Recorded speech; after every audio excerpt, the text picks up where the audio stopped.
Hello everyone, this is Sonja from ChemSec. We will start in a minute with the CHEMSCORE webinar. We just wait for people to join in.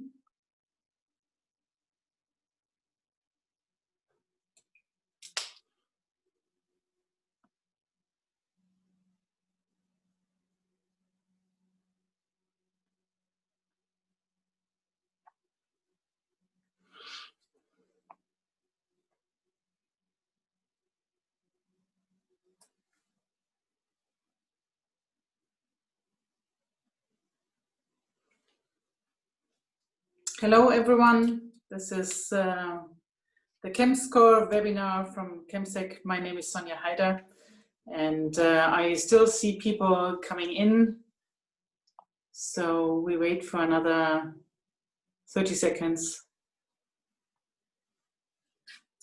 till we start.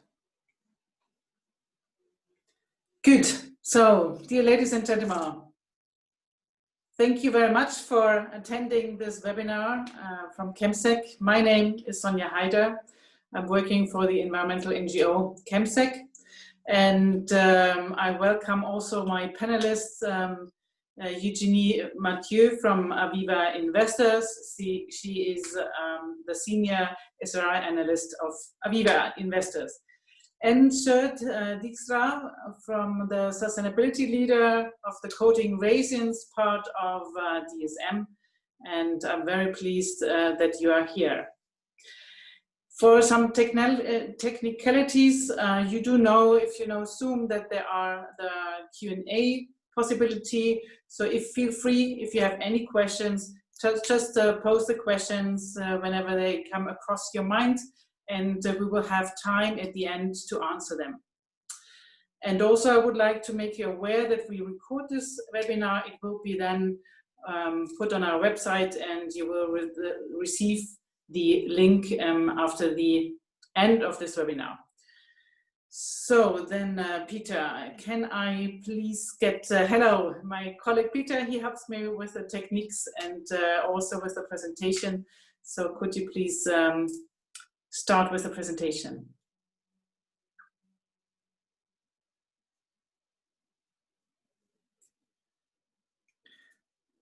So just a second. So far I don't see the screen yet.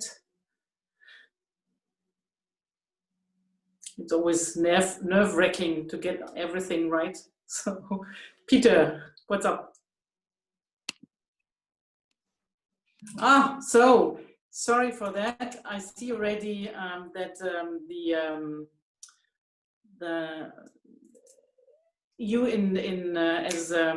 maybe let's see. But I can see it, but then I will be able to work with it. So, but I see that the audience see the slides. Okay, so ChemSec and about ChemSec. My organization is an environmental NGO. We are solely working on the topic of chemicals. And we are offering tools for businesses and investors. It's probably a bit different than other NGOs.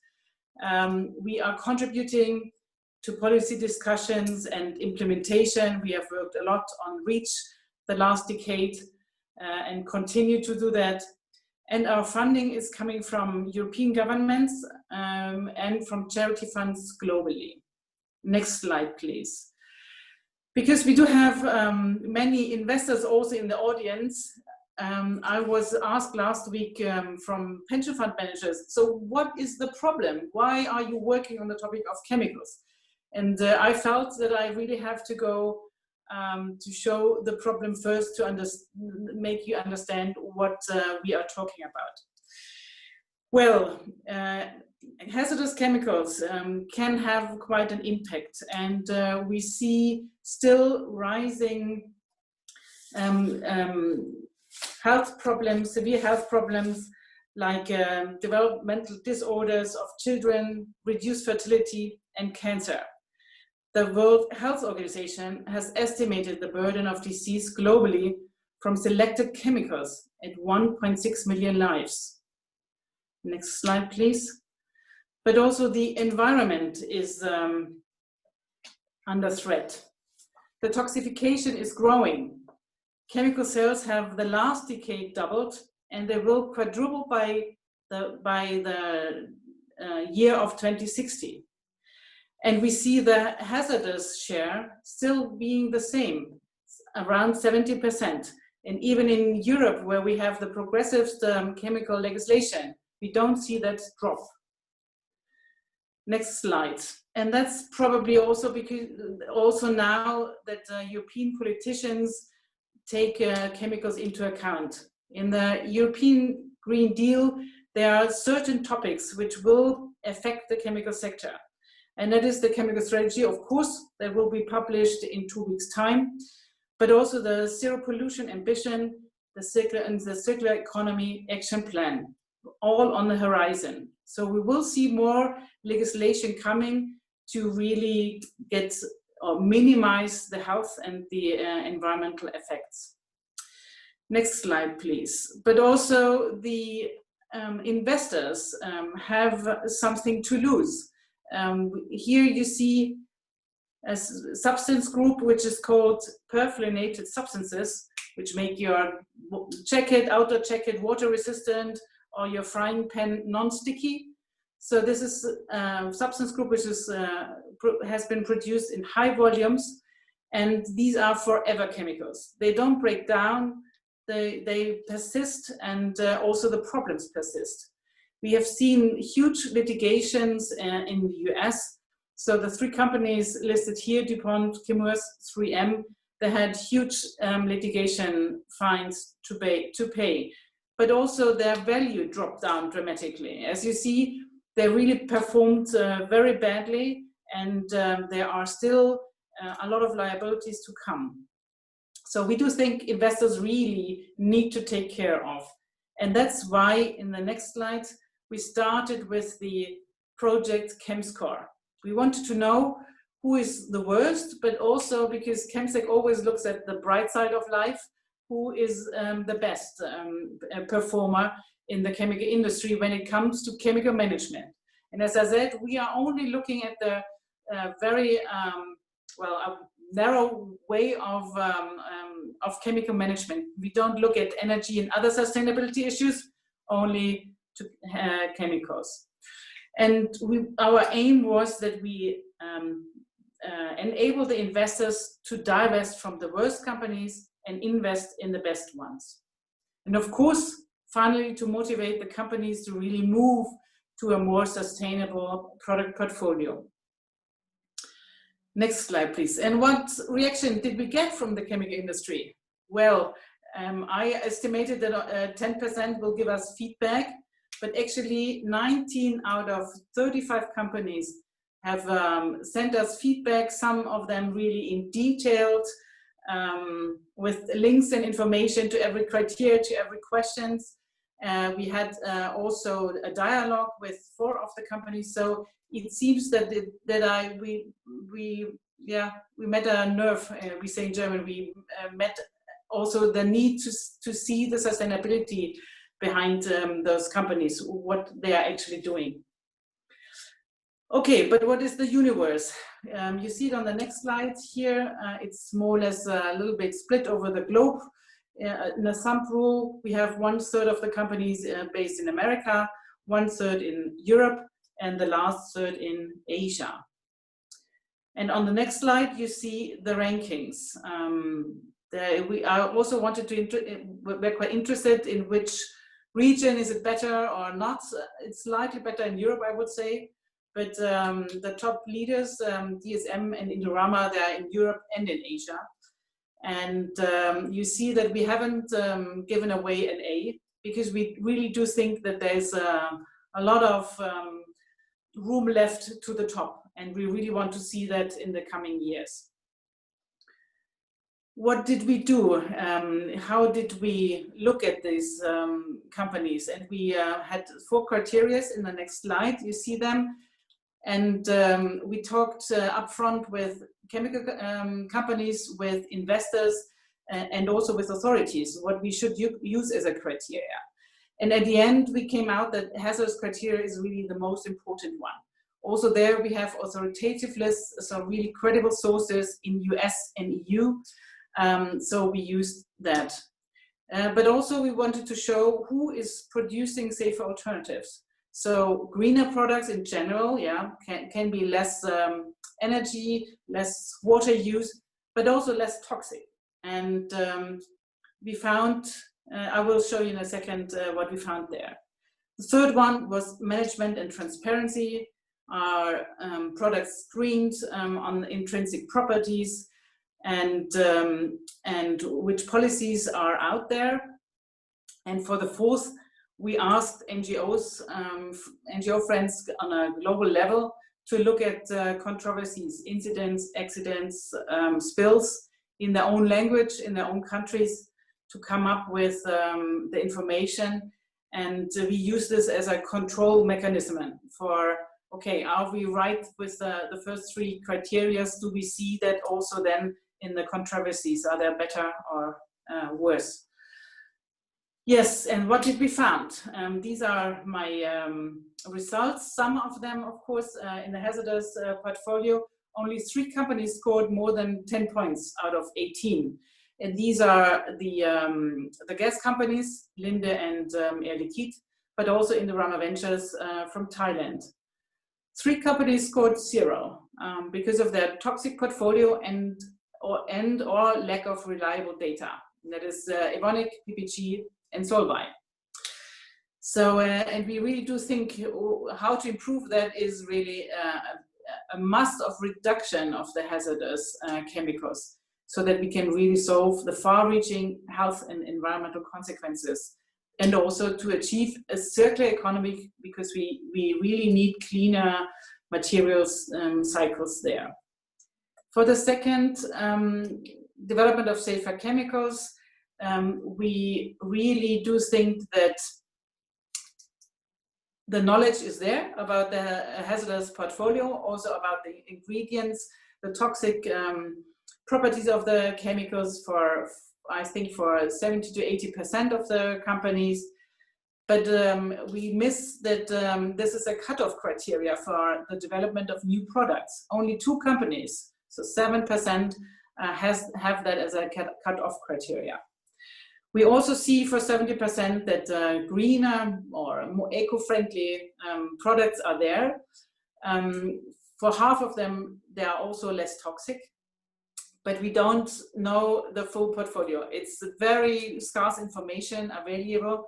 It's a business-to-business information, but we do think that the public and also a lot of future customers should know more about those portfolio, and we really urge the companies to make that more public.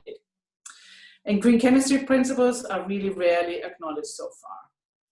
In the third, the management and transparency, we see that most of the companies are really following the general voluntary rules like responsible care or supplier code of conduct. And when it gets to more stringent policies, then only 7 companies really do have phase-out plans publicly stated. And only 4 of them include a time plan, a deadline. And so far, no company has provided a full production portfolio, but with 2 of them, they told me that they are trying to do that next year. And then controversies, I said already, well, most of the accidents and spills are still happening in less developed countries, sorry. So we really need an equal standard there. That would be my improvement for most of the companies, equal standard for safety and health on a global level. And we have a lot of companies having a full mark, means minor or no controversies.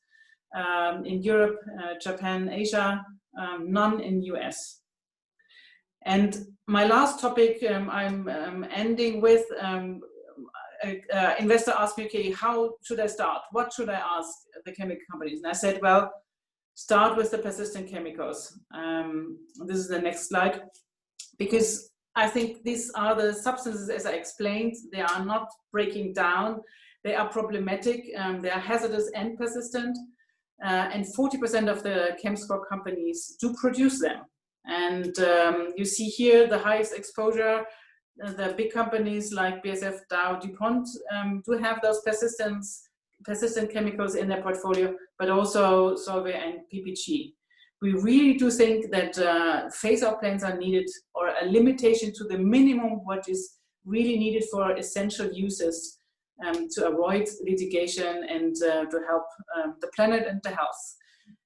That's it from my side. I would like to hand over to Eugenie Mathieu, and she will give you the investor perspective of CHEMSCORE and of course also what Aviva is doing in terms of chemical management.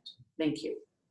Thank you, Sonia, and thank you very much to ChemSec for having me. I'm Eugenie Mathieu from Aviva Investors. I'm a senior ESG analyst and I work on environmental issues, and I also am responsible for the Stewardship Funds, which are a particular fund range that we have.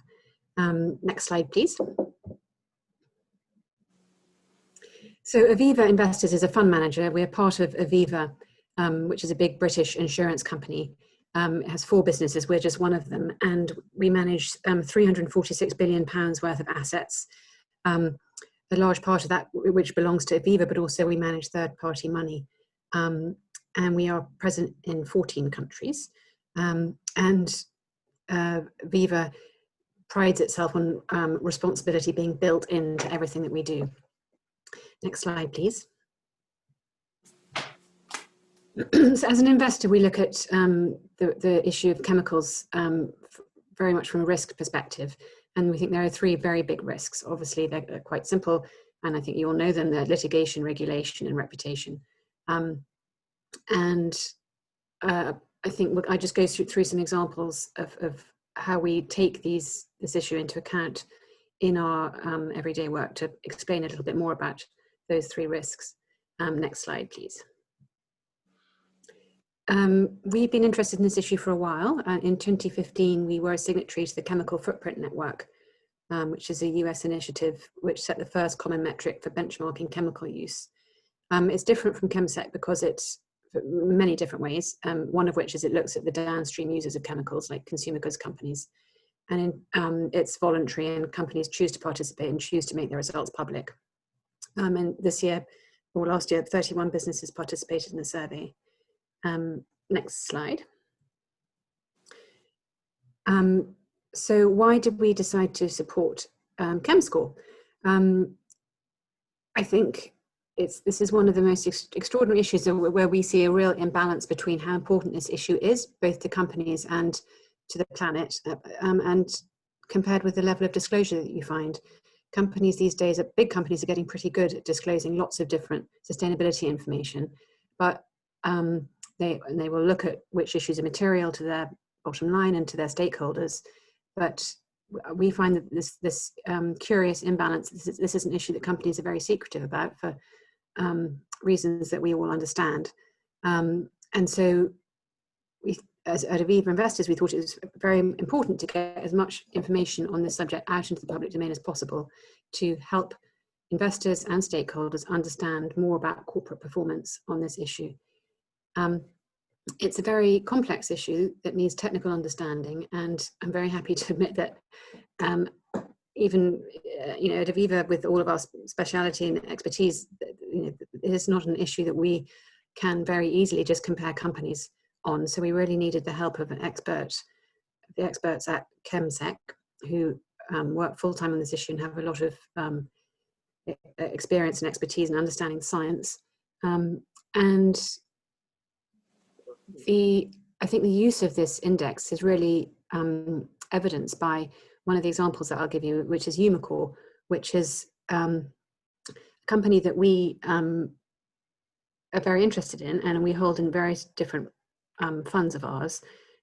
Mainly, one of the main reasons we believe in the investment case for this company is because 75% of its revenues come from pollution prevention products. So it's has got extensive R&D efforts in catalysts, catalytic fillers, and cathode materials, and is very important in developing electrical vehicle battery materials.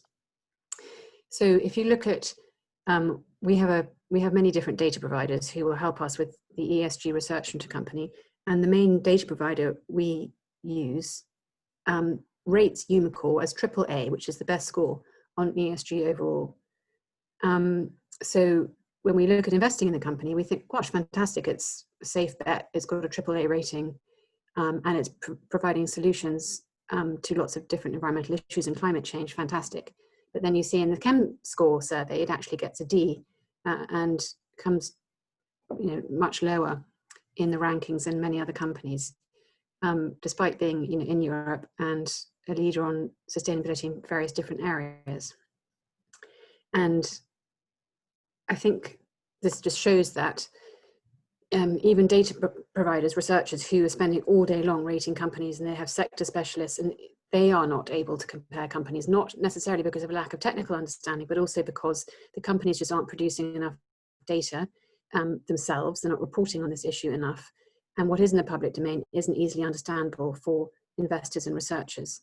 So that's why this survey fills such an important gap. I'll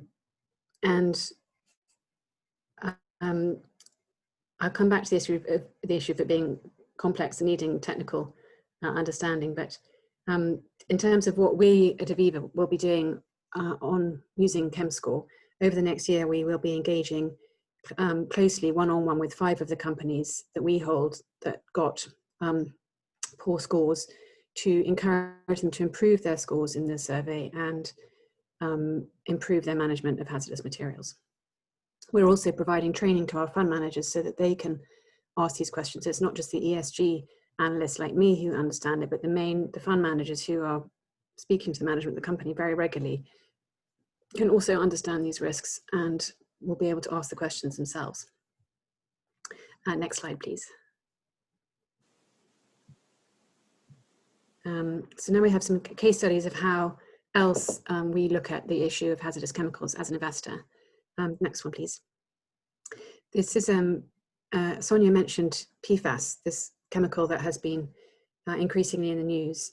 And an example of how we integrate the issue of hazardous chemicals into our standard investment research is that we have been evaluating a very large investment in a company that we believe would benefit from the new focus on buildings and building controls and safety following COVID. And again, we've got the same issue. It's AAA rated. It's considered by data providers and researchers to be really good on ESG. It's in the world's most ethical companies and 100 best corporate citizens. But the fund manager flagged an ongoing dispute over contamination of local community water sources in one particular site, and asked us to evaluate whether we thought that the company had put enough money aside for litigation, and whether it could really turn into a massive fine in the billions rather than the tens of or hundreds of millions. So we looked at the company's response to this particular community incident and gave the fund manager quite a detailed assessment of how the company had reacted. Was it was it cooperating with the local authorities? Was it being constructive? Had it admitted fault? Had it taken sufficient steps to stop it from happening again? Had they taken sufficient steps to compensate the community? And this pollution incident has become the key factor in our decision whether or not to invest in this company. So I think it's a good example of how an issue that some people could think is quite niche actually can really affect the yes/no decision or buy or sell for a company. Next slide, please. Another example of how we've been involved in this issue over the last year was with Bayer when they acquired Monsanto and took on the resultant litigation about the Roundup and the glyphosate. We thought that there had been persistent governance issues at Bayer, which had led the company to underestimate the long-term risks associated with this acquisition, both in terms of safety and branding reputation. And we were engaging and having several conversations with the company, and I think it was interesting that we did see the share price fell by more than 30% following the acquisition. And at the AGM, the majority of the shareholders voted against the management board, which is a vote of no confidence, which isn't a good sign. And we have since reduced our holdings in the company, and we're continuing to get engaged on this issue. Next slide, please. Earlier I mentioned that I'm responsible for the Stewardship Funds. Next slide. Stewardship Funds are one of our fund ranges, and it's Britain's oldest ethical fund. It was launched in 1984, so it's been around a while. Now we have 2.2 billion of assets in the fund. And as SRI funds, socially responsible ethical funds, they have higher criteria than our regular funds. And we have exclusion criteria, and we exclude companies that produce chemicals that are currently restricted by the Stockholm Convention, the Montreal Protocol, and the OSPAR priority list, which include persistent organic pollutants, PCBs, and CFCs. So if a company produces that, it means we just can't have it in the fund. In October 2019, we discovered through one of our research providers that one of the companies we had in the fund was selling chemicals on this list. So we spoke to the company to verify that, and they said, well, we're selling them, but we're not manufacturing them. We just buying them and then repackaging them and making them into other products. We don't have material revenue from them.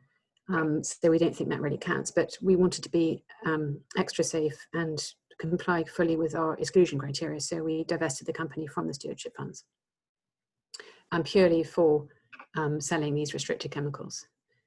Next slide, please. And then just the last case study here. It's another company that we wanted to invest in for the stewardship funds. And it is, again, rated a sustainability leader in the chemical sector. But we discovered from our research that it was selling a crop protection product called NPE, which is banned in Europe, but they were continuing to sell it in India, where it wasn't illegal. And to us, that didn't make sense. As if something is illegal and not safe in Europe, you shouldn't continue selling it in other parts of the world. So we engaged with the company, even though we didn't even own it yet, but we wanted to own it. So we said to them, we're interested in investing in you, but we want you to stop producing and selling NPE globally rather than just in Europe. And they did come back and tell us that they had replaced NPE, but they had replaced them with another chemical that was also a substance of very high concern on the EU list and on the REACH candidate list. The company says that they use it to make products that are not hazardous. So this is what I mean about it being a complicated issue. If you're just a regular investment analyst or a fund manager, it's really hard to tell who's right. Is this substance dangerous? How bad is it?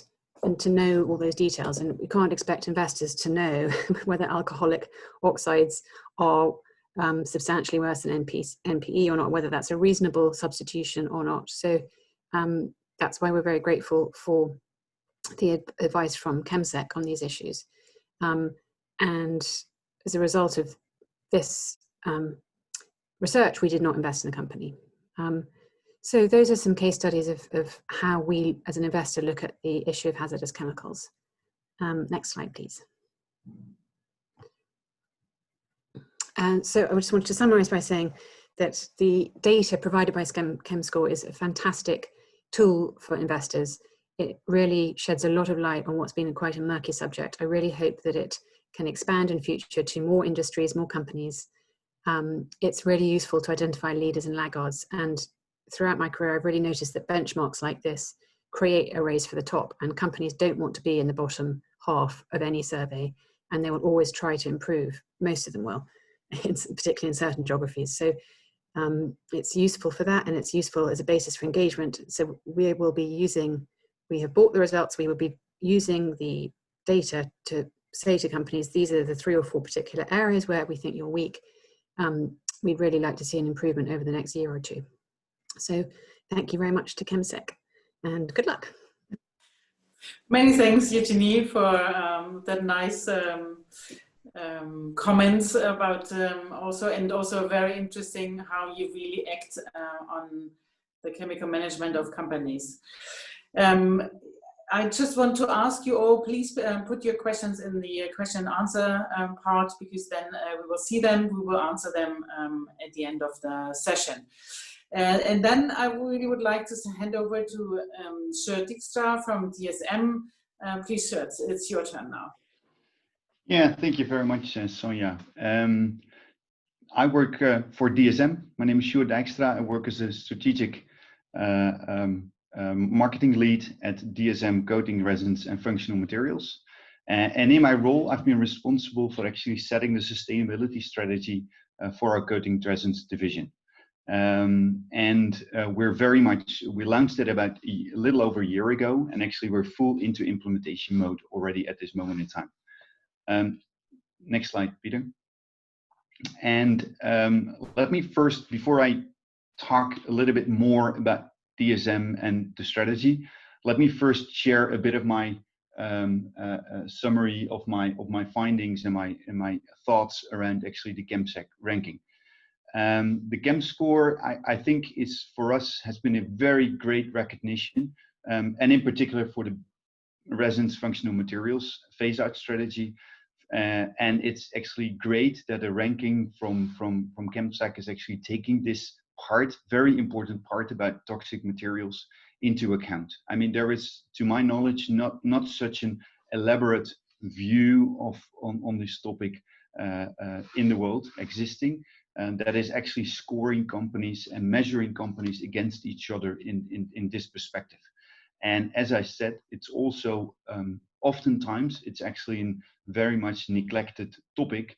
And as Eugène already said, it's also, I believe, because it's a very complex topic to understand and to grasp.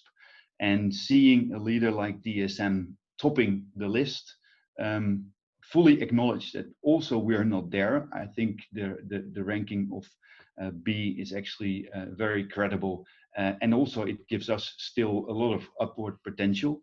But the fact that we are now being seen as an industry leader in this matter is certainly a great recognition. Of course, I mean, there are two sides to the table, but there are also a few considerations which we've openly discussed also with ChemSec to be able to see if elements of that could be taken forward in actually next assessments. First of all, DSM is seen as a purpose-driven company and a global leader in sustainability. And as such, we also see a crowded landscape of benchmarks related to SDGs or other topics of sustainability. So we're often asked for input and rankings on scoring lists and these kind of things. And that is taking up actually considerable amount of time which otherwise could be dedicated to implementation of sustainable strategies. In addition to that, I have to say that it's a very important part, often neglected, the hazardous chemicals part.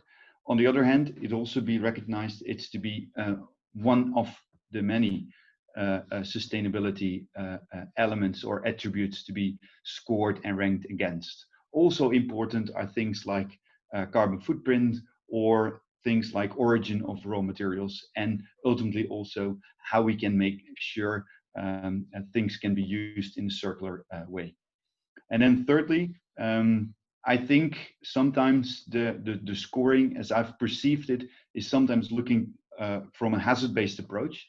And I acknowledge and I recognize a hazard-based approach is ultimately the best way to prevent actually toxic chemicals entering our environment.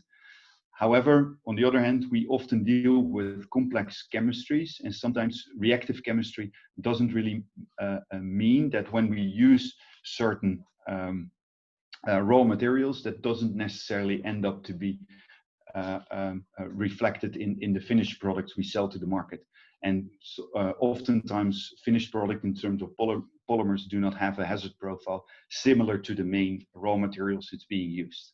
However, in the general way of speaking, I fully admire the hazard-based approach as the ultimate way to actually guarantee that no toxic chemicals leak into our environment.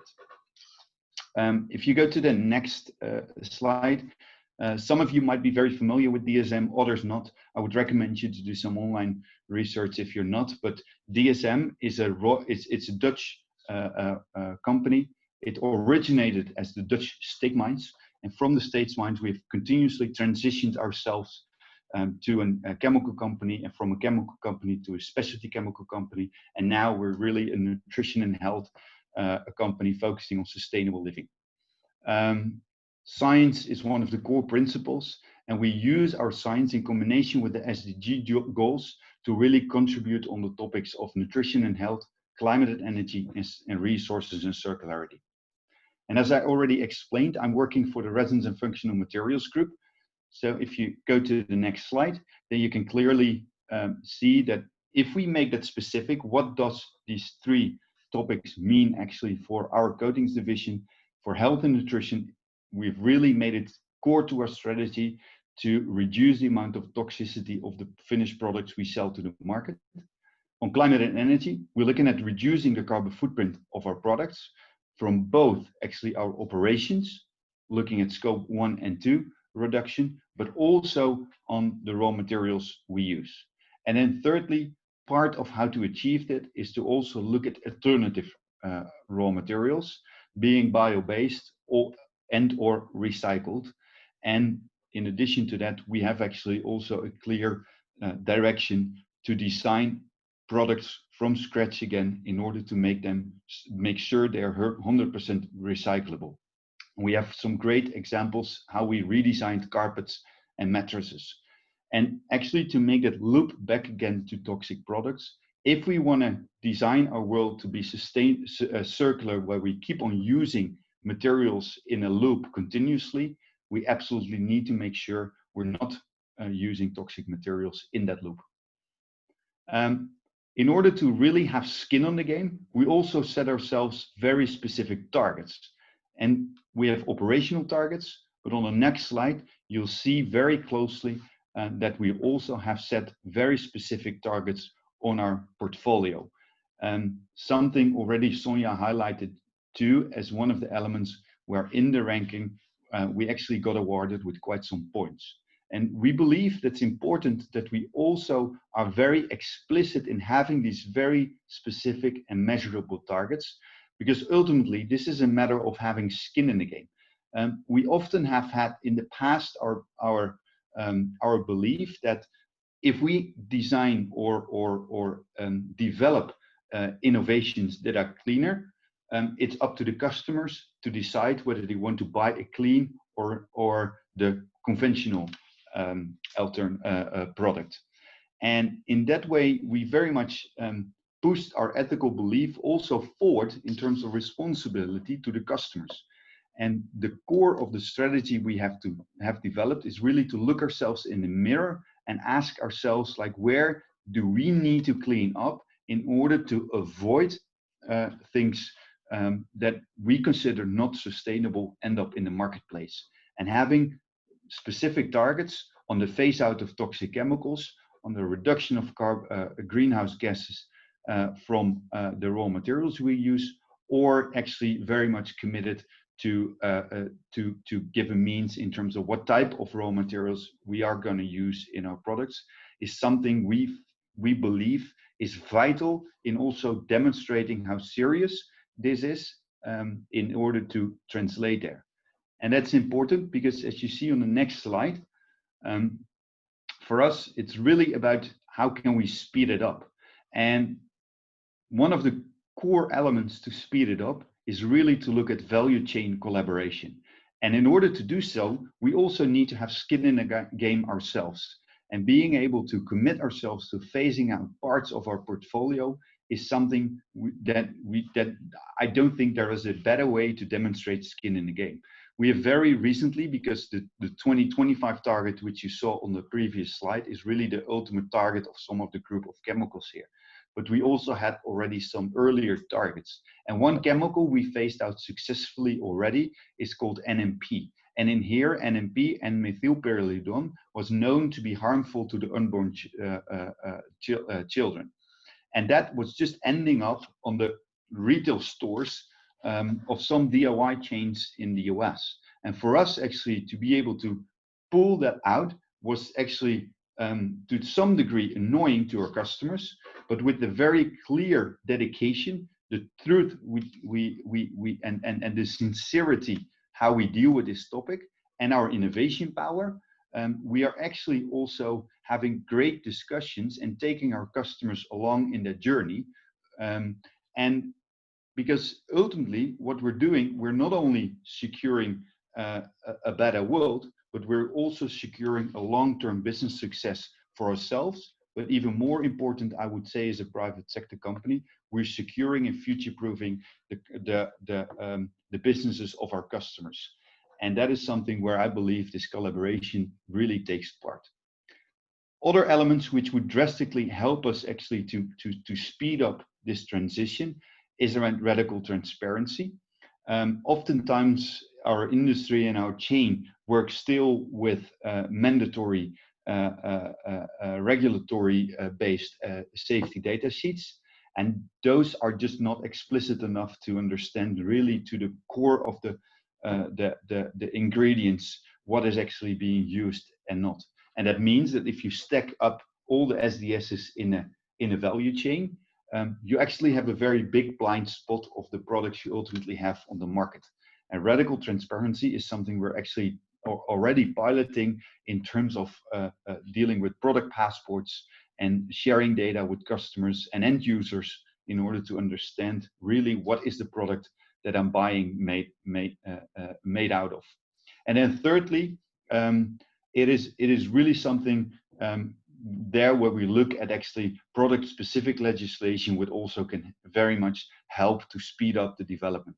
I mean, just as an example, if I look at EU Ecolabel, that is something that is in itself a very good instrument that looks at some of the toxicity profiles of products that are being brought to the market. But what has actually ever surprised me since I really started to look into these topics and into these issues is that something like the criteria around Ecolabel are actually voluntary criteria, where they basically very simply say if there is a carcinogenic or a mutagenic substance in your product above 100 ppm, you won't qualify for the Ecolabel. And I've just always wondered myself, is that not a threshold or a criteria that basically should be applicable to all products? And that is something where I believe if we are more progressive in terms of product legislation, that would be very, very instrumental to actually drive the business forward. And I have to say that with the EU Green Deal, I'm very optimistic that we're now very much moving into a much more progressive stand from an EU perspective. And that will, of course, help us actually to move forward. What I actually not said here, but I do want to very much make that explicit, because for me that is hidden in value chain collaboration, it's hidden in radical transparency, and it's hidden in product-specific legislation. But something CHEMSCORE is actually doing is really to make that explicit and make that a topic and a discussion point in all of the discussions we're having in all the different forums, whether it's us with a customer, whether it's in the EU debate when you talk about product legislation, or whether it's around radical transparency that helps also investors like Aviva to make the right investment elements. So for me, that element is really rounded as something which I believe is very instrumental in making the industry much cleaner and greener.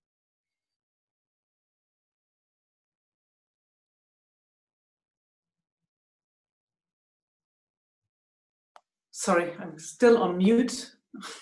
Here. Thank you very much, Gert, for your presentation, and also already I think you answered some of the questions we've got. I would just ask you one thing, which we got asked here is, have you already noticed some benefits being the highest ranker, and how do you want to assure to not lose the position in the next ranking? That is a very good question. I think overall, this has fueled even more confidence internally to move as a progressive company in this space and in this field. So that is for me already one benefit. The second benefit, what I'm seeing, and this is part of the discussion we're having with our customers very much so, is that the topic around toxic materials and toxic ingredients really comes back more and more fierce also towards our customers. And being able to be having this kind of recognition That also creates a lot of trust for our customers, that we can truly help them in order to actually also make this move towards being progressive in this area. And that is something which I think is the biggest win here. So that is something I really find powerful. I mean, the amount of information and recognition and press attention we got from actually this ranking, and people that saw it, brought it up in customer discussions, etc., was actually very significant. How nice to see that. Maybe because this question was also asked, we are planning a new iteration for CHEMSCORE next year in 2021. It will be a little bit later because we really would like to take into account the sustainability reports from 2020. So we will have to wait. They're coming out between March and June, so we will have to wait. So the next launch of CHEMSCORE will be in probably in October 21. Then I have a lot of more questions.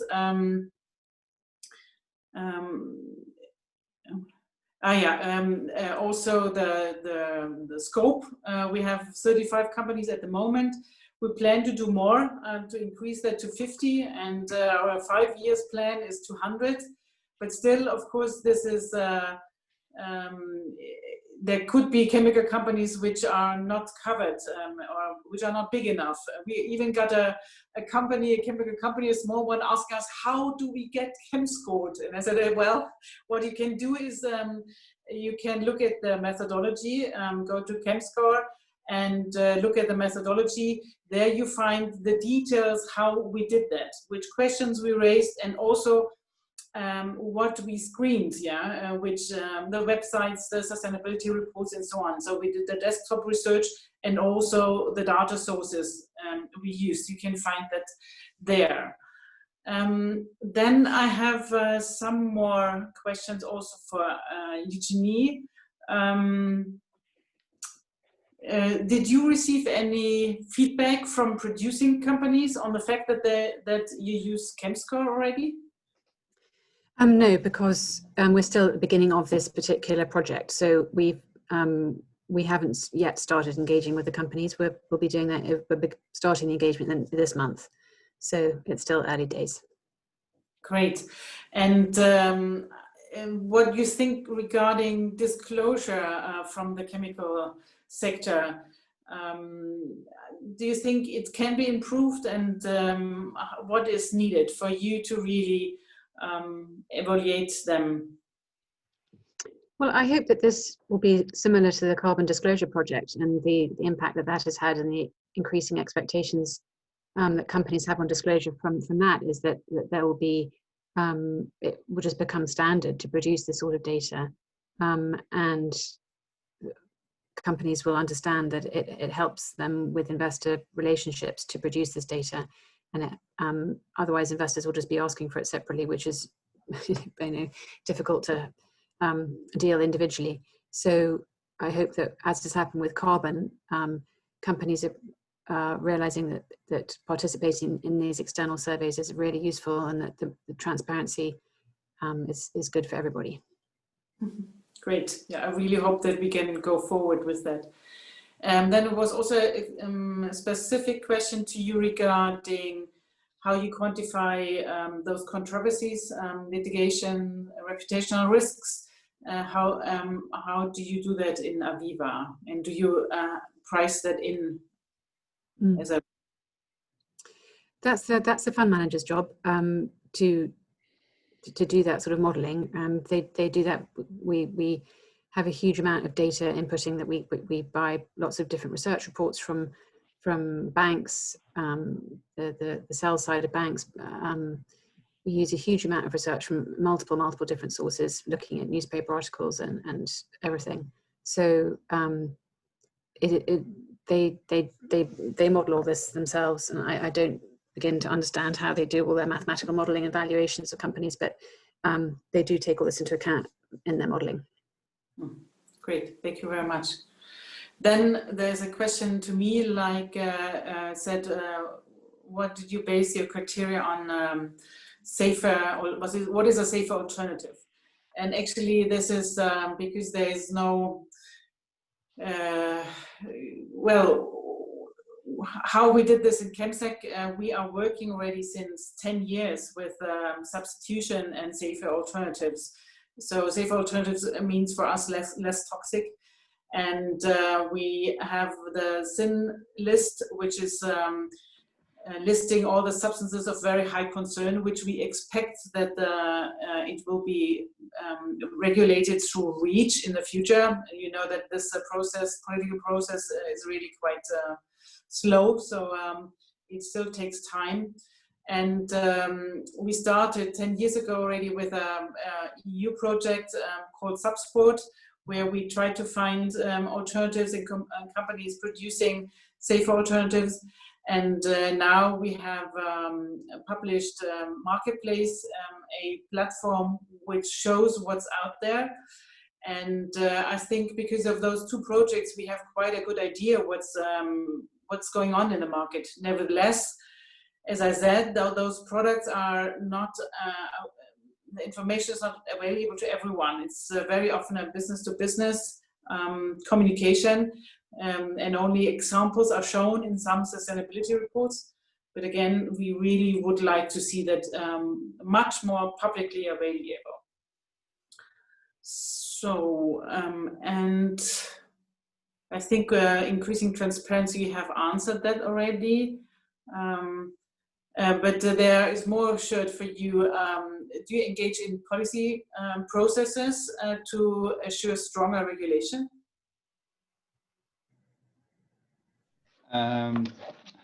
Yes, we are. I mean, we try to use our network also to influence various stakeholders in the ecosystem, not necessarily policy, but policy is one stakeholder in the ecosystem, but also customers, suppliers, actually having open discussions with other NGOs. I mean, that is also discussion we had in the past with ChemSec, is that yes, sometimes NGOs are perceived as kind of like the evils, but I would rather say that they're healthy challengers to our business. And if we are working together and having these dialogues in the ecosystem, that also is reflecting back into how policy looks at these elements. I mean, traditionally, I think, and some companies are still pursuing that approach. The policy framework has been very much influenced by a corporation that want to actually, with a very conservative attitude, not wanting to have change in regulations, not wanting to have change in how things were perceived. And I think we've come past that point. I mean, still, we might have some conservative companies sitting on the table, but more and more companies are actually having a very progressive mantra, seeing also that there is science available about the health, the potential health risk around toxic materials. There is science available that speaks to the impact we're having in climate change, and there is science available into how scarce resources become.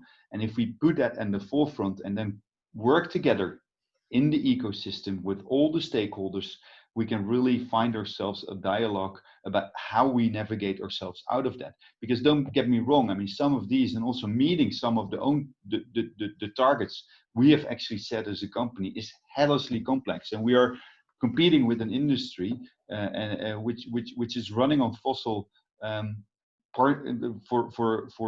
to some degree partially toxic ingredients, and to transfer away from that is a massive undertaking, and we have to be working together, and for me, policy is an integral part of that in order to streamline and speed up the transition.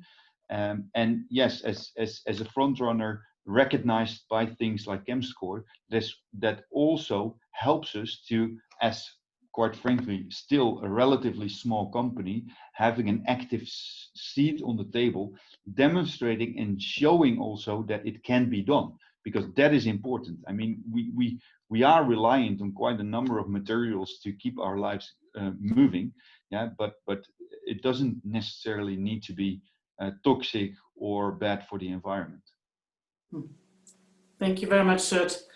And I have one last question here to me, that if we have compared our rating with other sustainability ratings like Dow Jones Sustainability Index, and if there are alignments. And well, yes, I'm talking to a lot of investors, SRA rating agencies, but their evaluations are broader. They are looking at different topics, also from the environmental side, of course. So yes, I have compared, and I'm also very keen on getting the chemical question really relevant in other rankings. So to a certain extent there are alignments, but for example, the part of safer alternatives has not been an issue for investors. And because I have been a proprietary trader myself, I'm always also looking into what could be a possible investment for the future. And I must admit, I would be really keen on understanding those companies who are really helping to save the planet, to substitute hazardous substances. Yeah, for example, for the perforated substances, who are the producers of the alternatives? Because I really do think that markets are there. So that's why we have included it in CHEMSCORE, but I haven't seen this somewhere else yet. So I think I'm through with the questions. Peter, have you seen more? I think there was a little bit of also some things on the chat. Yeah, I think you covered it all. I tried to answer some in written form also as we go. So I think we're good. Yeah, so but please feel free, go to CHEMSCORE, look at it. Please let us know what you think if you do have any questions, and also about chemicals or other stuff. We are really trying to help out. We have a lot of NGO colleagues in other fields, so we have a great network. So feel free to contact us. And then I really would like to thank you, dear panelists, dear Eugenie, dear Gert, that you have been here for this webinar. And Peter, many thanks for the techniques and helping me out. And then I would like to wish you a very nice evening. Take care in these extraordinary times, and feel free to contact us if you do have any questions. Many thanks. Thank you. Bye-bye. Thanks everybody. Thanks. Bye, everyone.